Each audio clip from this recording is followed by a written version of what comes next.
Magandang tanghali mga kababayan. Ako pala si My Family Lifestyle. Ito, may balita tayo ngayon. Grabe mga idol. Alam naman natin, ito si nabuhay ulit itong balita na to patungkol kay Paulo Tantuco.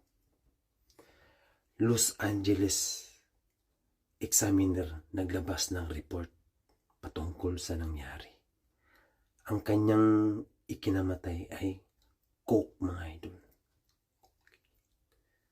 Coke. Lahat pala na sinabi ni Inday Sara noon ay totoo. Panoorin nyo na to bago ako mag-react. Kailangan pa ba natin paniwalaan ang mga ganitong klaseng istorya na nanggagaling sa Vice President? Kung nagkaroon ng malaking krimen sa Estados Unidos na merong namatay dahil sa drug overdose, at kung makikita ninyo doon sa police report ay nandoon na pangalan ni First Lady Lisa Marcos na Grabe mga idol. Grabe, Number 1, itong tagapagsalita ng Malacanang. Number 1 dyan sa loob ng admin. Alam na alam nila yan kung ano talagang nangyayari dito. Doon, sa Los Angeles. Itong araw na itong nangyari kay Paulo Tantuco, lahat ng involved doon na tao, mahuhold yan. Ibig sabihin, lahat pala ng pa-picture-picture ng itong babae na taga Malacanang noon ay hindi totoo. Sabihin nilang nandito daw, ganun. Hindi pala totoo yun. Ito ngayon, lumabas ng report. Alam nga sabihin nila, nagsisinungaling sila.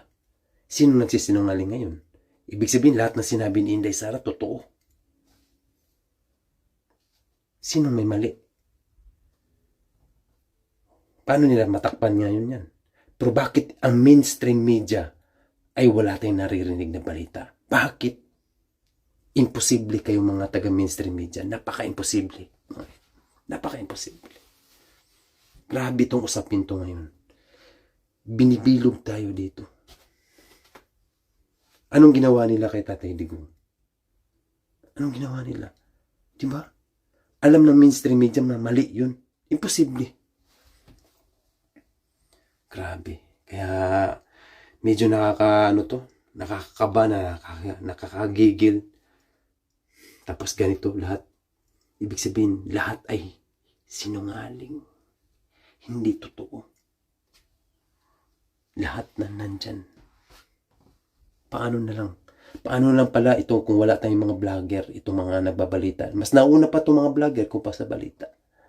Lahat pala ng sinabi ng taga Cebu na Bisaya, ng Kalbo na yun, ay totoo. Pero bakit itong mainstream media walang naririnig?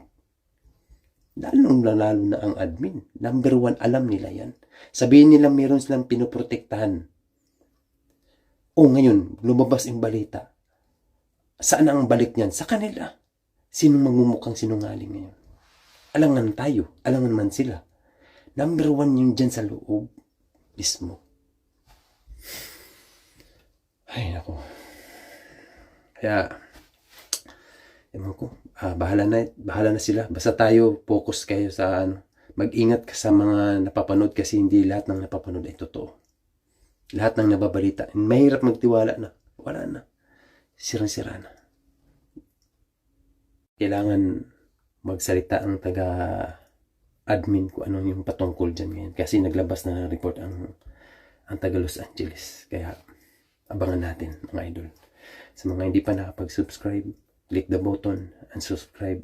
Maraming salamat. See you. Mag-update ako sa mga bagong video. Maraming salamat.